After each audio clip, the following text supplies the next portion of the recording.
Okay, it is time to go back to the future. Who wanted self-lacing shoes when they were in the 80s? Yeah, it turns out that may not have been the greatest idea, and Aaron's going to explain why. Is it Wangugi? Aaron Wangugi is a security engineer at Snap, where he builds tools to help developers write more secure code and conduct security reviews. When he's not working, he's hacking around on random things like shoes that have Bluetooth. Ladies and gentlemen, and everyone in between, please welcome Aaron.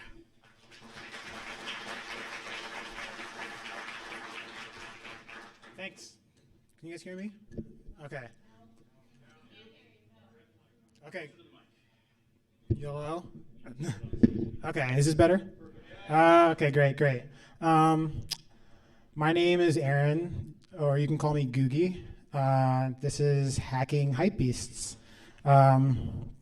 So what are we going to talk about? First, I'll talk a little bit about myself, and then why I kind of started to do this little project. We'll talk about the shoes. We'll look at the Android app, do a little reverse engineering, and talk about account management and threat modeling. So about me, my name is Aaron. I'm a security engineer. I've been in the business for 7 years, 6 of years here in Portland. For the last year, I've lived in LA, and I work at Snap. Previously, I worked at Intel.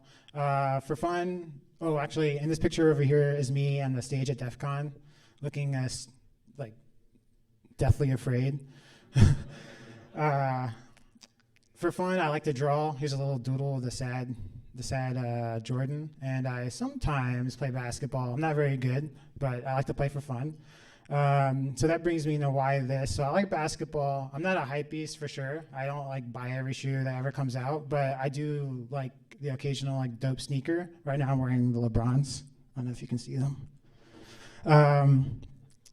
So the other thing is I really want to give a quick shout out to Topher because he kind of encouraged me to try to give a talk here at BSides, and if it wasn't for him giving me that encouragement, I wouldn't have tried to do this at all.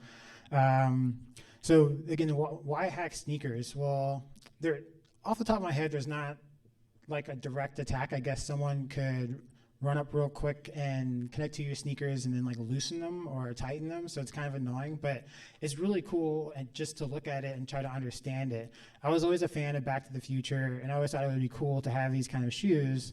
And now that I'm an adult and I guess I'm a hacker, it would be cool to like try to take them apart and understand how they work. And I guess it's interesting that like why Nike decided to build these shoes. It was a marketing gimmick in the movie. And then the movie was successful. So now when it comes time, when the movie said they were real, they just had to build them. And then there's also been a couple of teardown videos actually look at how the interior of these ones and the ones before them, how they work. And I would encourage you to take a look at them. It's kind of cool to see someone just like burn money. So that's kind of what I did. This is the right shoe. This is all that's left of the left shoe. In there, yeah, I got them for $350 off of StockX. The Nike BB Adapts actually are my least favorite one, so that's why it was easy for me to decide to just tear them apart. I like the Hirashis a lot more, the way they look, and then the Nike Mags are pretty much unobtainium. You see right here, $250,000. That's pretty ridiculous. So, and these are actually there's a generation between the Nike Mags and these ones, which were $750, which actually I think may be nicer because it gives you easier access to the internals of it. There's a couple of videos where people just like open them up and like pull out the device. So, but I didn't have access to those ones. In addition to the shoe, of course, there's the app, which you use to communicate with it over Bluetooth. You can see here, there's these two buttons, which actually, if you're physically touching the shoes, you can use them to like self-lace them. You can hear the sound there. And then you can do the same thing with the app. I'll wait for it to reconnect. We talked about it a little bit, but you can't use the app without first authenticating to Nike.com. Once you do that, you can log into your Nike.com account and you bring them up close, and there's a Bluetooth RSSI action that goes on before like establishes the session. And then once you do that, your shoes are kind of like tied to your account. Let me just get this real quick. See if it'll pair. Oh, it's actually pairing right now. And then once you pair, you can use the app to. Oh, here you go. Yeah, that's cool.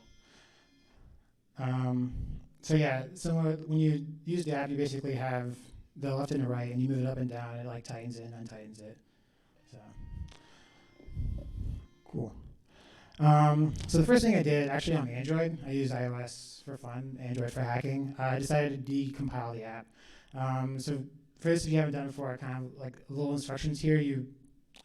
My app, my phone is rooted, but you don't need it to be rooted.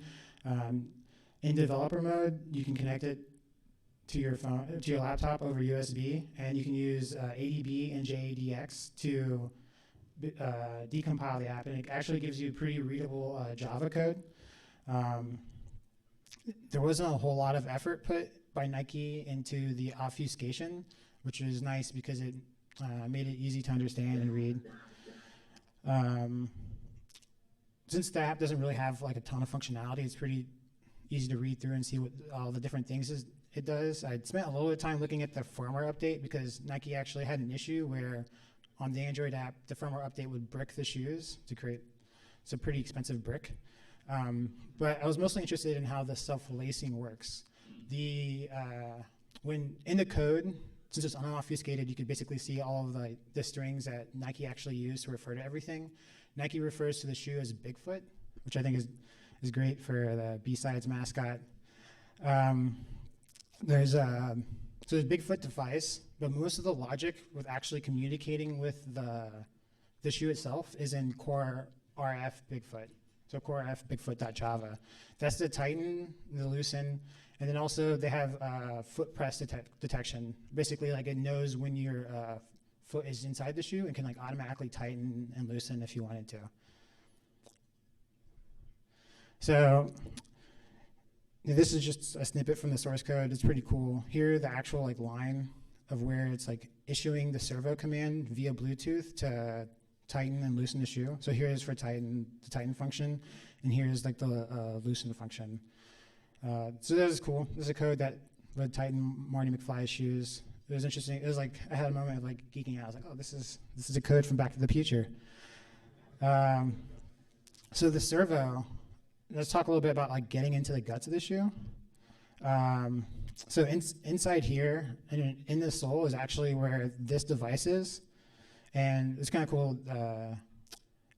Basically, I had to cut it out and ruin the shoe, and all of it is contained inside this like plastic here, and then this right here, this little circle, the string goes into here and is connected to a servo that turns, and that's actually performs the tightening and loosening function. So as I mentioned, the previous version of these shoes, all of this, I believe, wasn't contained inside like a plastic container, so it was kind of easier to get access, but I wanted to actually look at the board itself. So I had to bust out my Dremel, which I bought 3 years ago, thinking that I would Dremel a lot of things, but this is the first thing that I ever used it for.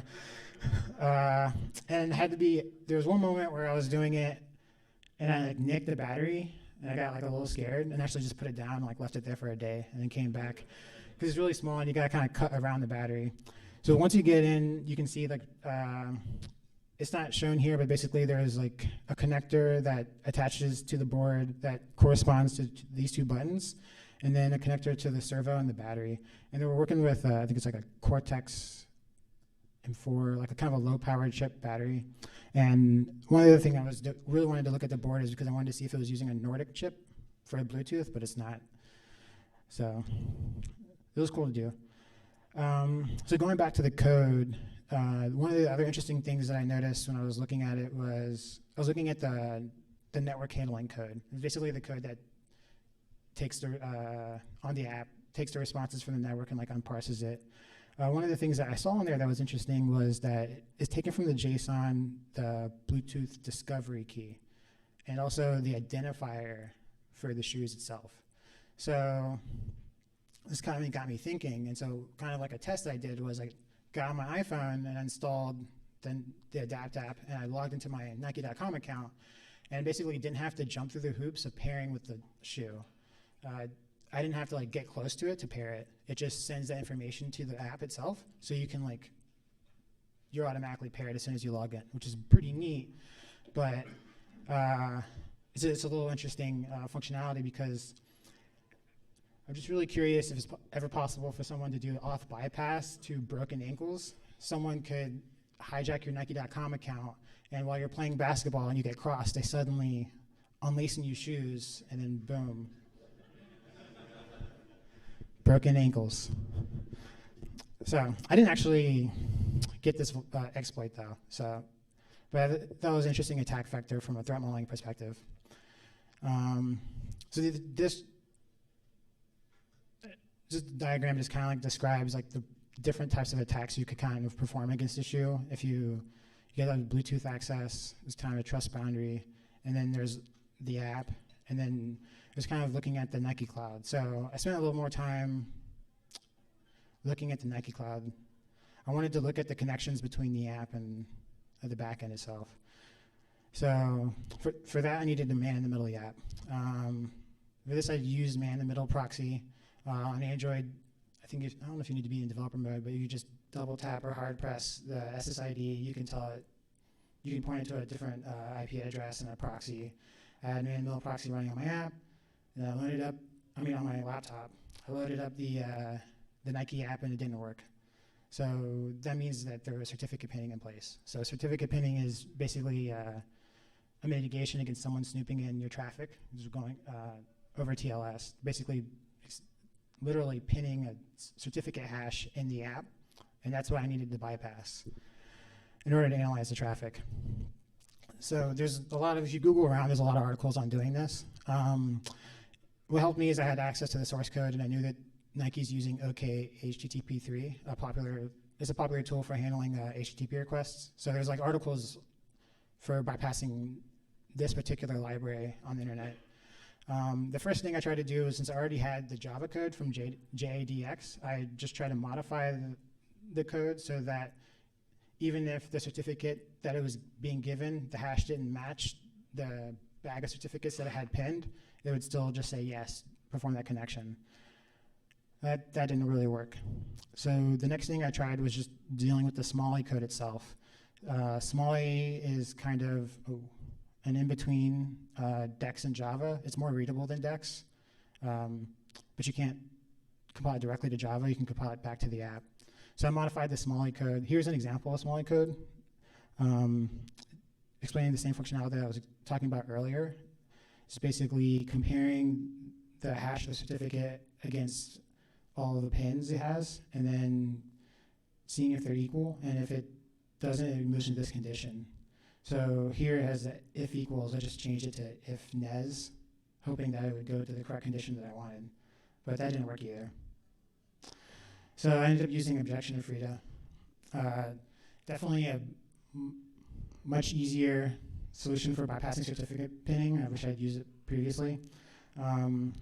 Frida basically allows you to hook certain functions in your Android application, and it actually provides a command to disable SSL pinning. An objection is the tool that automates setting up the Frida hooks within the application itself. So yeah, you just run objection on the base APK, and then you'll get an objection APK. I installed that APK, and then started the app, and verified that the gadget was there from Frida, and then going back in objection, I just run SSL pinning disable. Really straightforward and easy. Definitely would suggest using objection all the time. You can use objection too to debug an application and just run through all the steps of the app. So, okay, now that we actually have access looking at the traffic between the app and the Nike's backend, kind of started to look at the Auth dance. We have a post to the Nike CDN where you actually put your creds.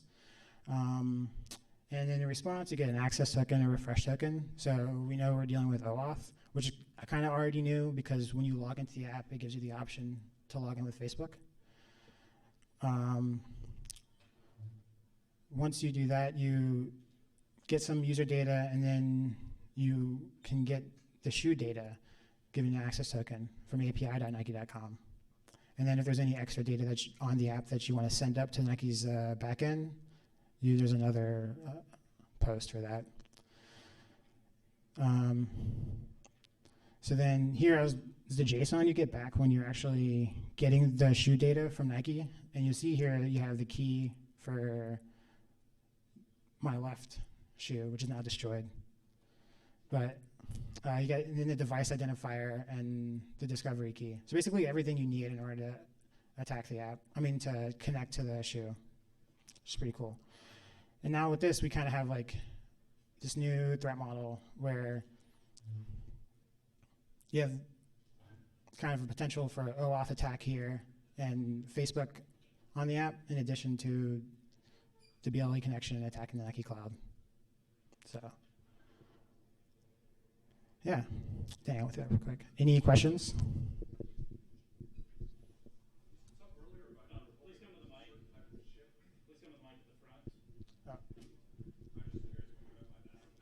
Oh, could you come to the mic?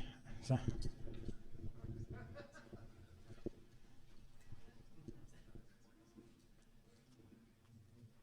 You were saying something about a certain type of chip that it wasn't. I was curious what that was. Oh yeah, it's wait, I can pull this up on my phone. I pulled up the data sheet for it, and I pulled up the I'll post that information. You can hit me up on Twitter and I'll reply to that, because I have the data sheet and I have the pinouts too, but I can't remember. It's like the low-powered Cortex M4, I think. I'm not sure. So did you have to go through and ask Nike for conditional permissions to get all that then, or how did you get around the EULA to be able to do this kind of hacking? That's kind of interesting stuff. I was wondering how you would be able to do that without any legal problems. So the one thing I didn't do, you'll notice during this talk, is I didn't disclose any exploits. I think the biggest concern would be like disclosing an exploit without talking to Nike first. But I just bought the shoe and installed the app, and then from my perspective, it's mine now, so I can do whatever I want with it. So.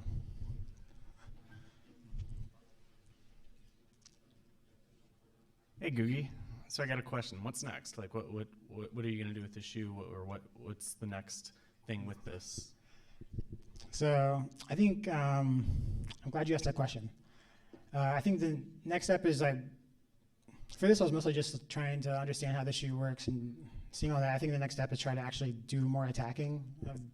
I'm really interested in like the Auth dance for the shoe, and also I think on here, I think there's some debug ports on the chip, so I want to try to mess with that too.